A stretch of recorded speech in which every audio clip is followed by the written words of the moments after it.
Welcome everybody to episode 19 of Tales from the Tackle Shop, and this is the penultimate episode for this season. I know. Yeah. It's been a long old season, hasn't it? We started doing these in June. I was looking back. Thinking, I can't remember what we did in June. Oh, that's right. You smashed me with the broom, mate. That's what we did. You know exactly what we did. Sorry. We started on June the 15th, if you remember. I think it was the last bream I caught. I'm not even joking. Jonathan Means catches them. Does he? Doesn't he? No. Tench. Yeah. Oh. So it was way back in June. So doing it every 2 weeks, I'm not sure if it's a good or bad idea. It's different, isn't it? Yeah. Are we going to do the same next year?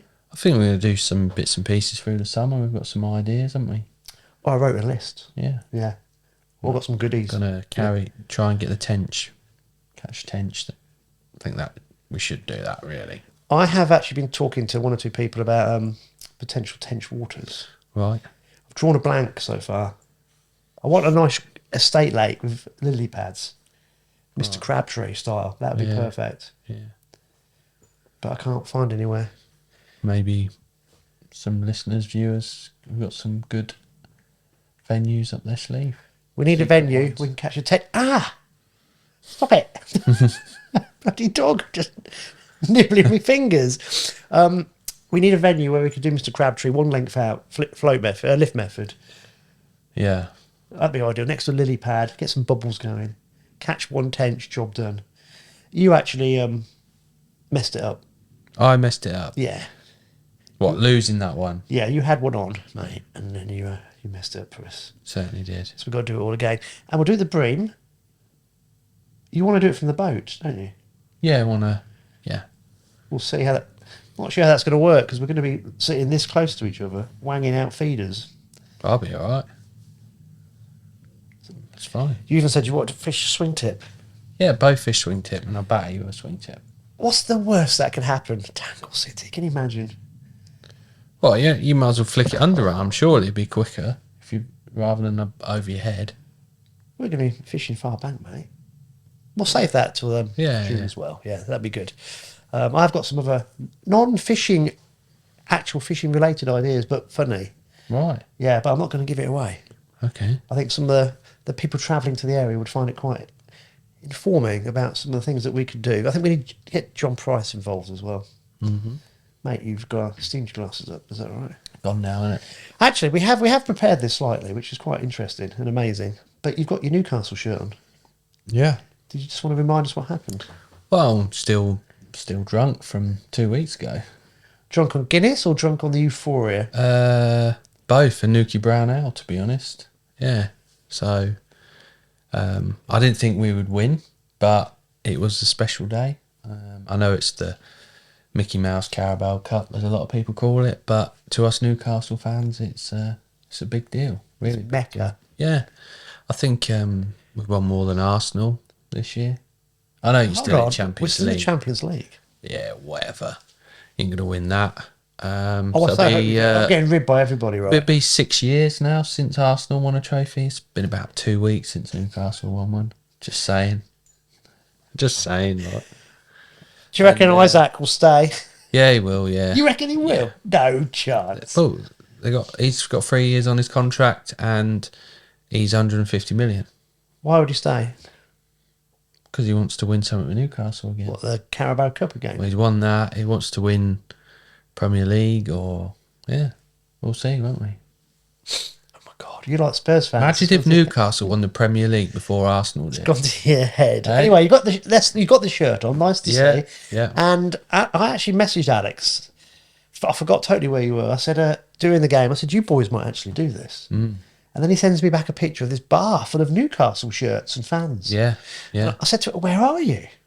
Well, I went away for St. Patrick's Day. Went to Dublin. You went to Dublin? Yeah, so we planned this 2 years ago, so there was no way, but I thought I'm not gonna miss out on the Carabao Cup final. So I looked on the old Facebook and found like the Irish mags, and they had like a meet up, and we found the bar, and it was shut at like 12, and I'm thinking, oh might be like 3 people turn up here. Do you know what I mean? Especially being Dublin, there's a lot of Liverpool and Celtic fans, isn't there? And I went back at about 1:30, 2, and it was lively. I thought, "Hey, this is all right." Got a seat right next to the TV. Within like an hour, it was heaving. I've never seen so many Newcastle fans in one place, to be honest. But great atmosphere, as you can imagine it would be in Dublin. Plenty of Guinness, plenty of Nuki Brown Ale, and cracking weekend, tipped off by the football. So yeah. Did you find a captain of a ship to take you to international waters? Yeah. There's no Gretna Green in Dublin. No, you're right. Yeah. Or maybe it was just spin the bottle with Gav, was it? Yeah, spin the bottle. Yeah. Yeah. You won't talk about that. Yeah. Gav, oh my God. Yeah. Right, we're going to talk about the Sensas challenge because you. Well, I know. I feel like I haven't been at the shop for 2 weeks. I feel a bit guilty, to be honest. That's quite. Well, you left your dad in charge. Yeah. Has he coped? Yeah. No disasters? Not that I know of. Well, not that he's told you. No. That's good. Yeah, so we're going to talk about the Sensas challenge. Obviously, that's occupied a lot of your time recently. Yeah. Before we do that, should we mention the litter pick? Because Yes, definitely, 100%. So that's going to be Sunday week. Sunday the 6th Sunday the 6th. of April. So we started doing this ages ago in lockdown, and we had a huge uptake, but it was a bit different then because we had Whittlesea and Kings Lynn angling clubs involved and also other different organisations. So obviously it's kind of like narrowed down a bit. We just literally litter pick in the middle of March because it's just giving something back, isn't it, to the community? And obviously match anglers use that section all the time in the winter and lots of pleasure anglers in the summer. So what we're planning to do is Sunday week, 6th of April, is from 10 till 12. It's no great, it's not a killer. We're just going to go litter picking. There's 3 areas we're going to meet. Cheesy Bob, and I don't know if Fenny's going to be with him, is he? Tony? I don't know. I don't know who's coming, but I'm sure there'll be a Cheesy Bob doesn't know this yet, but he did last year. He went to the bypass, didn't he? Yeah. So he started there, and Tony went there with him. And they'll start litter picking there. Me and thee will go to Health Centre Bridge in the middle of West End. I think we've got the easiest one, mate, because I've been walking along there obviously a lot, and it's not too bad at all. And Tom Moyer, who helped out last year, he said he was free again, so hopefully Tom will be free on the Sunday. Yeah. He's going to go to Wigstones Bridge, and there'll be bags, Fenland District Council litter bags. Cool. We've got nothing else, no litter pickers, no gloves. You've got to bring your own if you need those. And just have a bit of a picking litter couple of hours, and then we'll go to the ship for a pint, and Cheesy's going to supply us with some cheese. And he brought with us last year, what did he bring? He brought some Sausage rolls, was it? pork pies cut up, which was really nice. So there was 8 of us last year. It was really cool. So if we get 8, 10 again this year, it'd be perfect. So if you want to help out, guys, we're there on Sunday the 6th. Yeah. And that'd be good. Definitely. Junior section. March. We've been talking about this in the last 2 or 3 podcasts. The pace is picking up. So I'm going to talk about what we've planned to do, and I think Alex might go, "Oh, I didn't know that," because lots of things have happened, haven't they? But you do know this bit. I think we're going to buddy up with the Canal and River Trust, aren't we? Yeah. And we're going to come under their Let's Fish umbrella. They organise events around the country for junior fishings, basically. So our idea is a bit different, isn't it? Because it's going to be a couple of hours, 1 day a week, running consecutively for 10, 11, 12 weeks in the summer. Yeah, whatever we feel, yeah. Yeah, so obviously once we've decided on that structure, we'll let everyone know. Now, to get onto this event, you'll have to apply through the Let's Fish. They have a webpage, and there's a way of applying to get onto our scheme, which hasn't actually taken shape yet, because obviously we're still in the planning stage. Once that's available, we'll let people know via the Tackle and Baits Facebook page. Yep. So obviously we're going to come under their umbrella to use part of their IT. I don't want to bore people, but there's all sorts of GDPR implications that we need to adhere to, so that helps out with that. John Ellis has been fantastic. He's been helping us out with that, and plus other guys from the Let's Fish organisation. So they're going to get on board with that. Obviously, Cheesy's heavily involved with March and District side.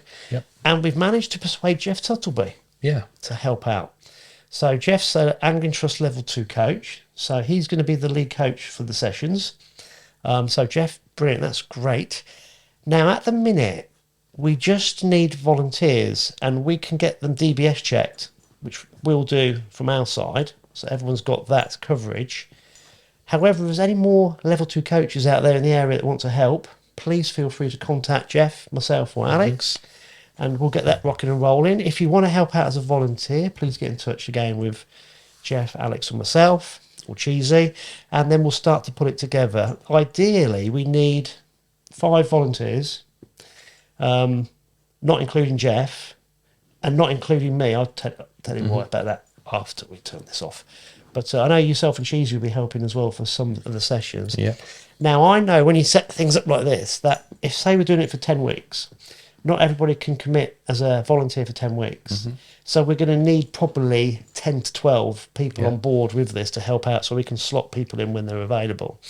So, guys, if you want to give this a go, get in touch with us. And also, what we're looking to do, probably if we can, during the summer, if not, we'll definitely do it before next year, is get everyone level 2 qualified. So we'll use probably Piddly as the teaching base. We can get the level 2s done there because there's no level 1s anymore. So obviously people who are involved with the scheme this year will be prioritised to be put onto the level 2 scheme when we run that as well. So there's a lot going on. Don't worry about tackle because Alex has got that side sorted. We've got that side sorted, yeah. And obviously the bait's sorted as well. And the other thing we're thinking of doing, which we'll start doing soon, is the Let's Fish have a... I'm going to use the wrong word here. They have a kind of like specifications of what they're expecting the anglers to learn. So we're going to use that as a base, but Jeff's going to be sort of basically coming up with the week-to-week programme of what we're trying to teach the young anglers and the parents, because this is the flip side. We're presuming most of the parents don't know how to fish as well, so we've got to coach the parents as well who have to be there with their youngster. So we're going to produce some little videos. So we're going to get those up and running on YouTube as well, which worst case scenario, we'll have them come out before each session, which will be for that session. But we're going to get those done as well. So there's a lot to do, but people can use those as resources. So yeah, watch this space. I've just realised there's a lot to do in a short space of time. Yeah. I'm thinking, it's April already. It's only 2 months away. I know. But we can get that sorted. That would be good. Right. Should we get straight onto the Sensas challenge? Yeah. Right, shall I start at the beginning? Because this was taking shape a couple of weeks ago, wasn't it? Was it team-wise? So the Sensas challenge has always been a massive event because it's international rules. It's sort of the nearest thing to a world championships we're going to get in this country. So just tell me what international rules are. So obviously there's pole limits, so 13-metre pole limit. There's bait limits. It's bloodworm and joker fishing. It's only 4 hours. You have a 10-minute pre-bait period where you can make balls of ground bait with 2 hands, but after that you can only make balls with 1 hand. And do you have to use a pole?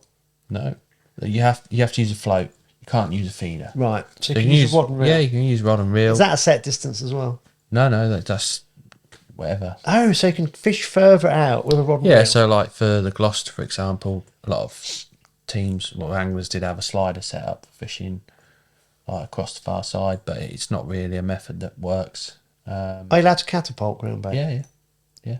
Because you can make it with 1 hand and feed it. Having bigger hands is an advantage. Yeah, slightly, yeah. Obviously... can you use your toes? I mean, that might... I know some of our anglers around here might be better off using their left foot, mightn't they? Oh, yeah. But... did Ray Malley fish? He did, just saying. These limb boys. Bog whoppet. With their web feet. Yeah. So, yeah, it's always been... And it's always been at Gloucester for the last... I don't know, say 10 years, maybe. Probably 10 years. But what the Angling Trust have done now is they've offered the winner of the Sensas Challenge a place in the World Club Champs. So normally it'd be top 2 in the national would qualify, but the winner of Division 1 national qualifies, and then now the winner of the Sensas Challenge. So it's made it a bit more of a prestigious thing. yeah, even more so. In other years, it's been a rush to try and get pegs because people are there at 6 a.m, like the old German towel scenario, putting kit on pegs ready for the rest of the team to come down. But practice session. Yeah, so what they did this year was a proper like tirage, so everyone drew for their section. So they split the venue into 2 halves. One day you'd be in that half, the other day you'd be there. So yeah, it was good. A good idea. Yeah, you knew your pegs where you were sat. It was well organised. Obviously, bloodworm joke fishing is something we don't do. Literally, it's non-existent. The last time I even looked at a bloodworm was this match last year. So how do you practice then if you do it once a year? Well, that's the thing. You are competing against England's finest. That they don't do it loads, but they do it a lot more than what we do, obviously. So we learned so much as a team this year. I feel that, next year we'll do it a lot better. It was a bit more roachy this year. The venue was a lot clearer. They didn't use Slim Bridge, which last year was terrible. Lots of blanks, like one perch winning sections, which made it a bit of a lottery in certain aspects. But this year, Castle and Pilot were in, which are both sort of deeper, very, very, very clear, like really clear. And then the further you go towards the town, the more colour there is. It's a bit shallower as well. So it was... So we went down Thursday morning, bright and early. We got there for like 8 o'clock, found our pegs, got bait. So we're going there pretty blind, to be honest. Pretty blind. I caught very little with the box we drew or the 5 pegs we drew. So we felt like we didn't really learn a lot. Plus we're just getting grips of, just the bites and just little things, but make big differences, Then on the Friday we drew a box at Ree, which there was a few fish about, but again we didn't really feel confident enough going to our pegs on the first day. Like, if we were fishing locally, you just turn up at your peg knowing, and you just do things because you're confident. You're not fishing someone else's match or thinking, oh, well, that's how they're doing it. What are they doing? They're 10 steps ahead of you all the time. There's a lot of that, a hell of a lot of that. And keep it simple was a lot of things, trying to complicate things and different groundbait mixes and different bits and bobs. But so the first day, we don't know whether we've got a good set of pegs or bad set of pegs, really. Leap of faith. Yeah, so it's like, obviously the top teams, which are Starlet, so they've got 3 teams in it. Dorking had 2 teams and Barnsley had 2 teams, and then there was a French team, Sensas 28. Sir, nice. Yeah, so on the Friday we drew next to the French, and it was an eye opener.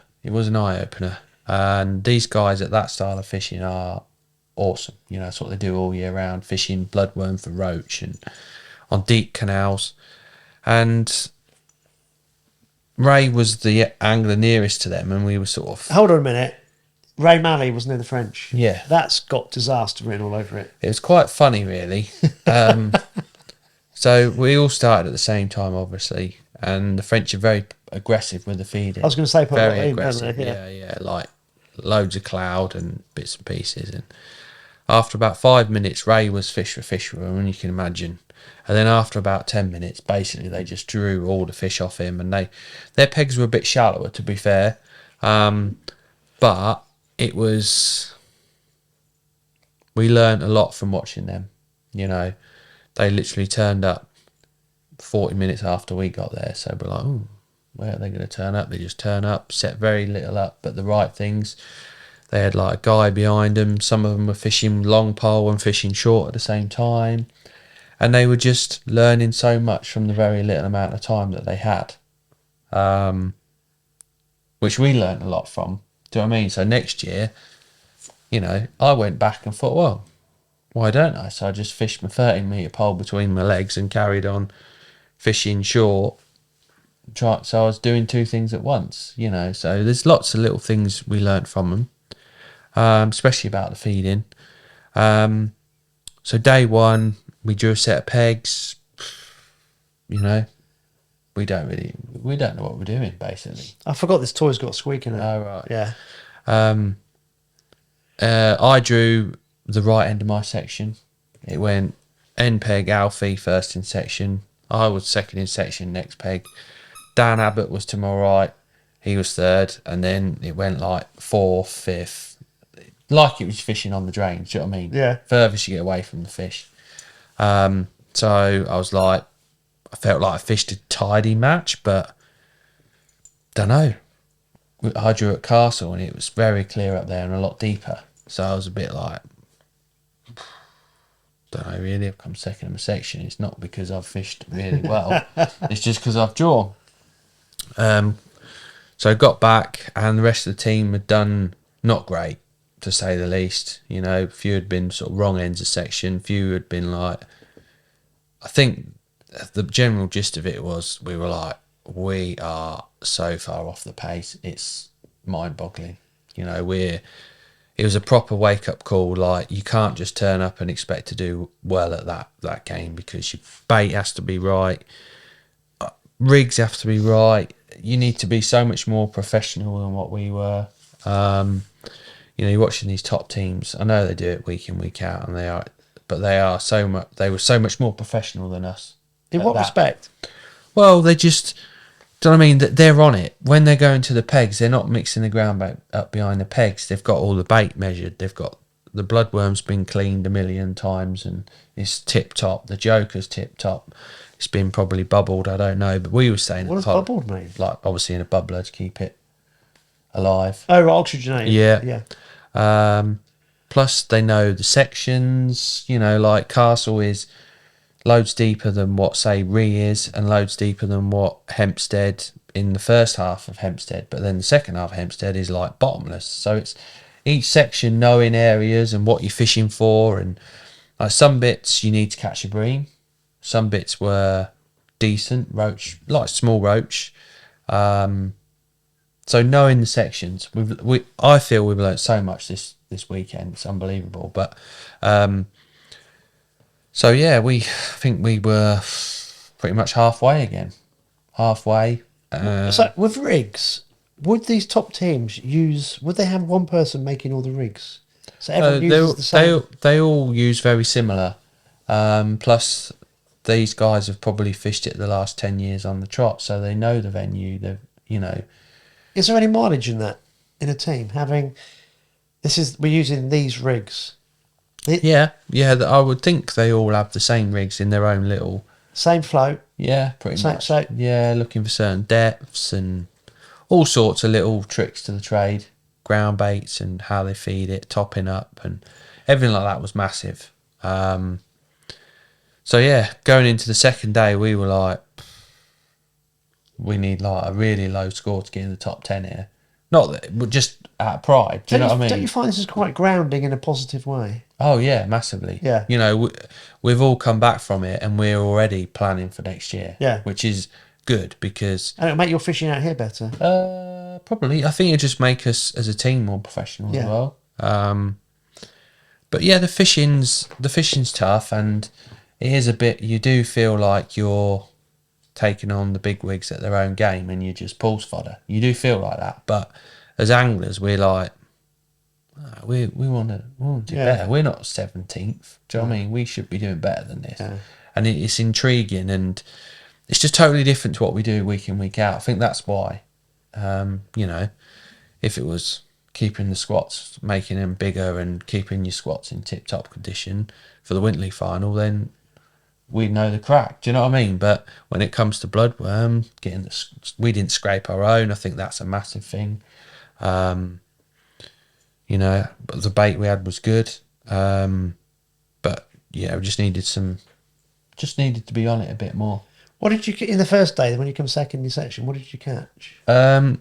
So it was a weird day. The day before in those pegs, the whole section caught fish. So it was almost like a little wave that had come in and they'd bite me. And they caught some bream and bits and bobs. But the first day it was pretty still.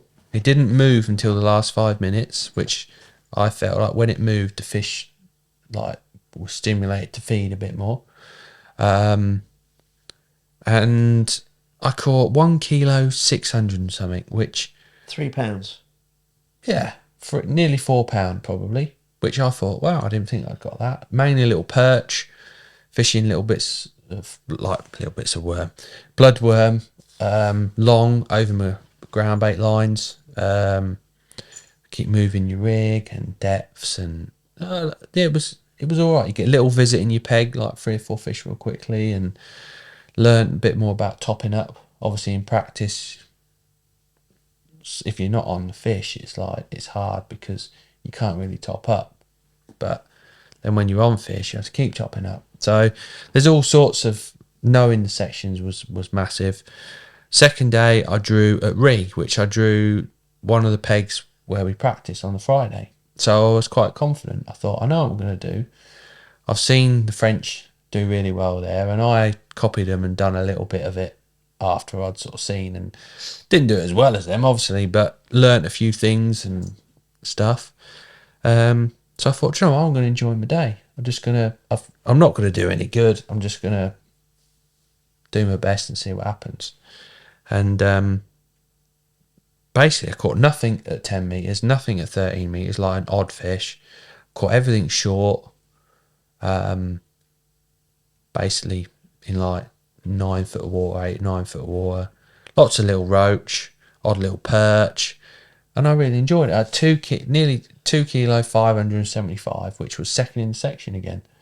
So I was happy with that because I felt like it was a fishing match, that section. Yeah. Whereas the day before, it was because I was second because I was second peg from the end. Yeah. That's how it felt. Yeah. Even though it was like between us three down that end was a little match, the rest of them weren't in the same match as us, if you know what I mean. So I was quite happy with that. I thought it's going to be close with the anglers around me. Gavin Liversedge, the Barnsley lad, won the section with 3 kilo. I mean, they all managed to catch these little like skimmers. Like, we never caught any as a team, and it's like, how have they caught them? Do you know what I mean? It's like, will that be the ground bait that they're using? Must be ground bait. I mean, unbelievable. Just between us, none of us caught a bonus fish in the 2 days. You know, you look at the results and the weights and that we had. I think I had 2 kilo 500, which was the best weight on the second day, and then I had 1 kilo 600, which was the best weight out of our team on the first day. So it's like, you know what I mean? Everyone's weighing around a kilo, sort of that sort of weight. So those skimmers are vital then? They are in areas, so, you know, you proper get out of jail fish. But, yeah, learnt a fair bit. Can't wait for next year, really. Yeah. But team-wise, it was dominated by the teams that we said. I can't believe who came first and second. Well, I can. That's incredible. You know, they are serial winners. So just tell everybody. Well, Barnsley A and Barnsley B were first and second. Ridiculous. And the thing, congratulations. Honestly. But to be fair, when I was sort of pulling out the car park, you can see how much it means to them anglers. Like, Lee Kerry was like congratulating Matt Godfrey, and you could see the passion on his face and the drive, and like, for me, that just summed it up. Like, it was like, took me back sort of thing, and thought, yeah, them boys want it bad. Do you know what I mean? Real bad. Like, unbelievably bad. Like, and fair play to them. They fished unbelievable. I think they had like 23.5 points over the 2 days. We had like 33 on the first day. So you sections of 11. 1 point. Yeah. Oh, so 1 point for first. Yeah. Section. And then the second, we say the second team, it's not a second team. The B's team had 24 points, so that they missed out by half a point. Right, let me just work this out. So you've got 24 points over 2 days. So it's 12 points each day. Pretty much, yeah. And therefore, how many anglers in a team? 5.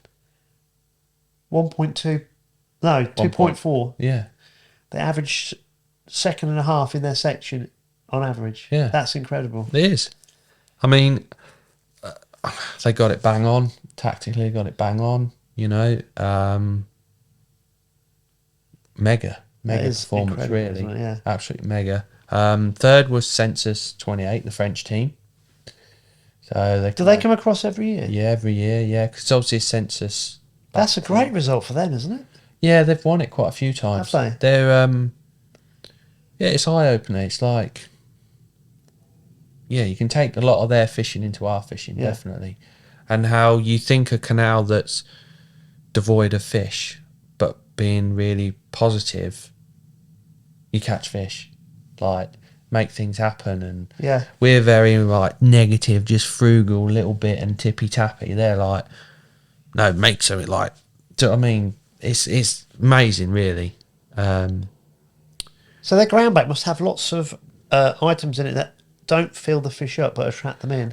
Not so. Not. I think what it is you're just attracting fish to your bait.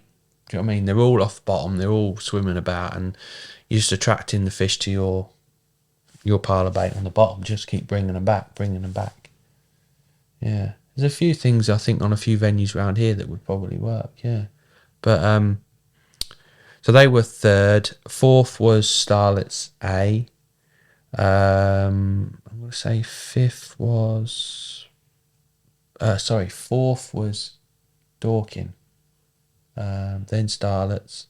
So the usual crack, you know. Was Wheels more fishing? Yes, he was. Was Yeah, he? Yeah, he knows a thing or two. yeah, he does. Yeah. Did he have his Bennick angling? No, centre? he didn't actually. No. No, he didn't. Ooh. He still wanted him up. Yeah. So I've got a couple of burning questions in my head. Do the floats need to be far more sensitive for bloodworm fishing? Yes and no. I think the skin was horrible. Like certain days in practice, you couldn't get your rig to sit right. It was like 1 minute it was higher than lower, and I thought it was my floats, and it weren't. It was just like the second day there was all diesel on the water. It's like a big canal, so you can imagine all the crap on the top. But yeah, you need real fibre bristles or wire bristles, really.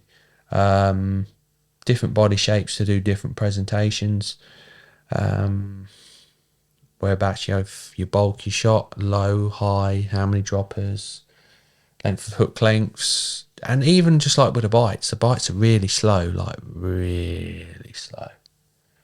Like, yeah, basically they're trying to get a bloodworm in their mouth, aren't they? And it's like, bloodworm's like this big, and like it's too big. Do you know what I mean? You need it like this big, which again comes back to having the right bait. You said this before. Yeah. Before you went, you told me about this. So you need bigger joker and smaller bloodworm. Is that right? Yeah, basically, yeah. So yeah, we learnt a lot, and Could you use other baits though? yes, but you have a limit of what you're allowed to use. So you have a bait limit of ground bait, which I think is 12 litres, which is a shitload of ground bait. Yeah. Is that dry? Mixed. Mixed. Yeah, it's a lot of ground bait. And then, Well, how does that get, ground baits and lean. How does that get policed? Well, they do have random bait checks, but the thing is, you don't need that amount. It's not. There's no advantage to have that. The other thing is, you're allowed 2.5 pints of live bait, which includes up to a pint of joker. So, like a pint of joker, you get a pint tub and ram that in. You can get a serious amount of joker if you want to. And then you sort of have like worms. Obviously, most people had a few worms. Few live pinkies, few dead pinkies, few dead maggots. Do you know what I mean? You literally need a handful of each. That's what you need. So no one's going to be breaking the rules because you don't need that amount of bait. It was just I really enjoyed this weekend. Even though I got absolutely smashed to smithereens. I think you learn more by losing than you did by winning it. Oh, massive, yeah. Where did the local teams come? Because I know Mark won going, weren't they? Mark won go every year. I'm not sure they were well down. We all stay in the same place then, and it's always a good laugh. Dave Williams gave me the impression that a few beers would have been sunk. Yeah, a few beers would have been drunk. Yeah, always is. But Hot Rods did all right. What their B team or black team or whatever you want to call it. I think they come in the top 10. They did really well. They had 3 section winners on the first day. And then the green team think they beat us by half a point. Oh, Hot Rods beat you. They did, yeah. They did well, yeah. Oh. Yeah. Were they in the same venue, the same location? No. They say stay off site, but yeah. So it was a great weekend, very well organised. Can't wait in a weird way for next year. Is there any way you can... Oh, I went all high-pitched then. Is there anywhere you can practice Bloodworm and Joker beforehand that isn't the Gloucester Canal? We can get hold of it. We can order it and buy it. But in matches, none of our matches are Bloodworm matches. They're all... I used Bloodworm out here Right. 103 years ago. It feels like that. Dale Marsh, who sometimes watches the podcast, I must have been 14, 13. He took me down. It was Neem Parade, but I think it was... I think we were near the disabled pegs, but on this bank. Yeah, they used to fish the opposite bank. Yeah. Years ago. It was all brambles. All That's right. There, yeah. I think we were down there somewhere. And Yeah, he had it was all bloodworm fishing back then. I think it was the likely lads and that used to come down and smash it apart. I haven't fished Bloodworm before. I haven't fished Bloodworm since. It was ridiculous how quickly these fish got onto it. Yeah, the thing is, I think once they're on it, they're on it. It's like every fish we was catching was spewing up Joker. Absolutely like gorged themselves on it. So... I had to fish it in the Winter Lake. No, it's banned in all our matches. That's what I was going to say. So it's banned, is it? Yeah. Why is it banned? Is it because it's I access think to it? maybe, yeah.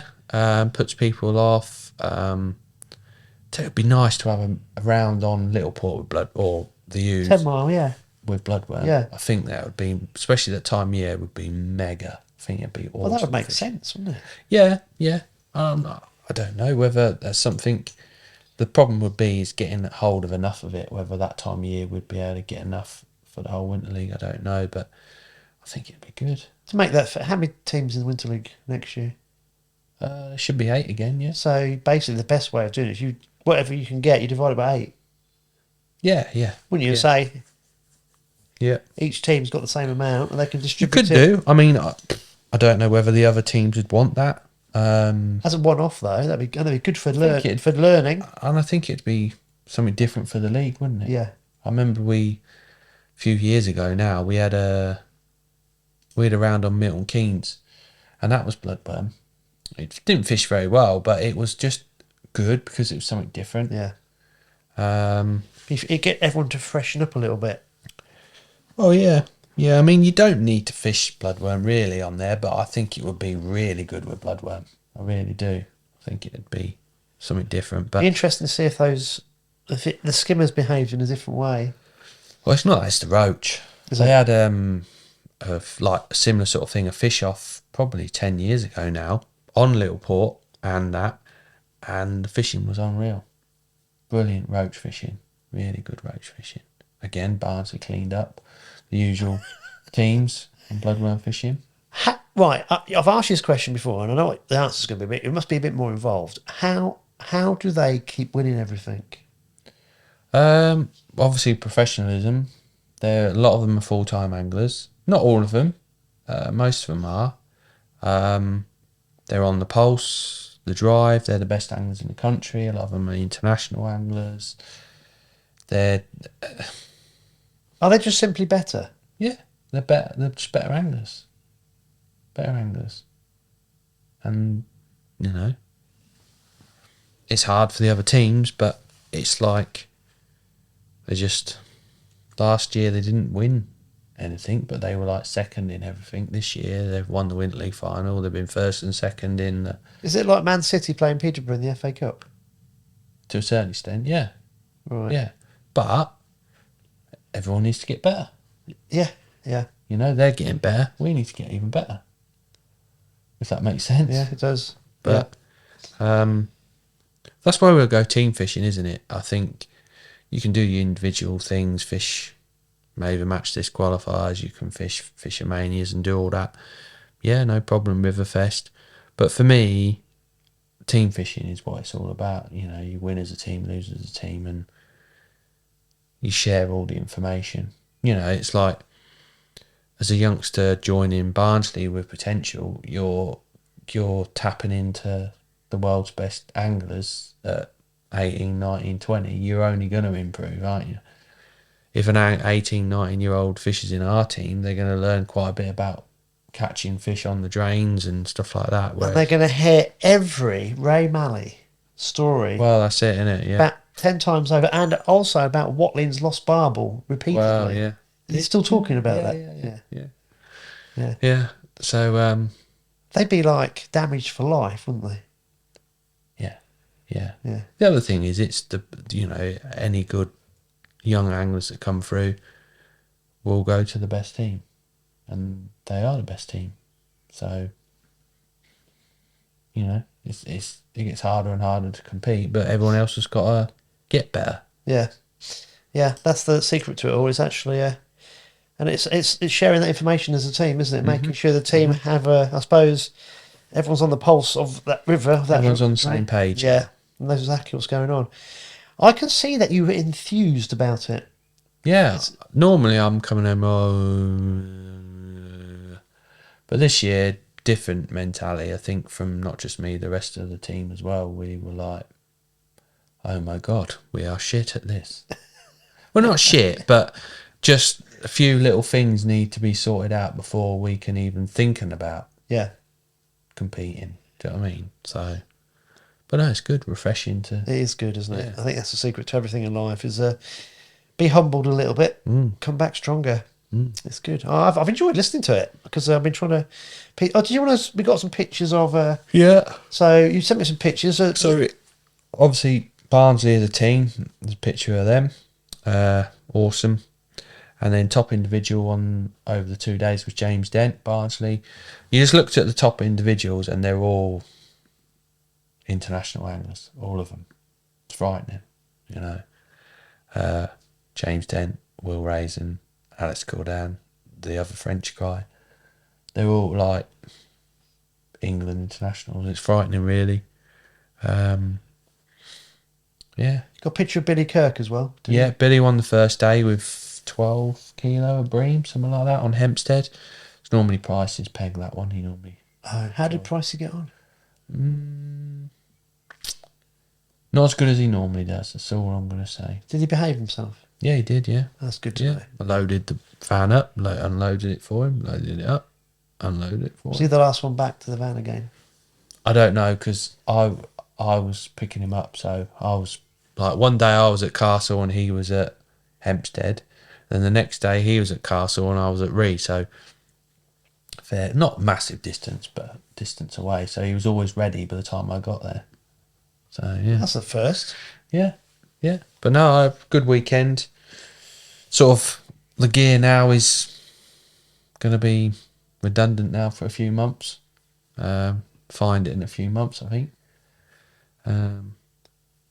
I'm actually looking forward to having a little bit of time away from fishing and just getting refreshed again, getting ready for the new season. So Yeah.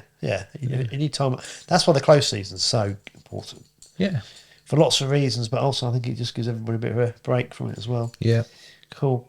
Right. I think we need to wrap it up. So just to recap, keep your eye out on the Tackle and Baits Facebook page and the March and District for the junior section. Mm-hmm. And the little pick. And the litter pick.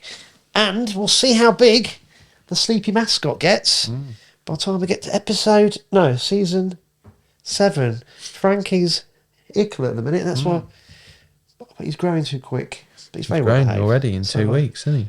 We'll have him as one of the guests. Yeah. On the podcast. Right, so the last time you see us in this season will be from the riverbank. Don't forget, if you want to help out, let us know. Meet us down there, and Alex is buying the beers afterwards.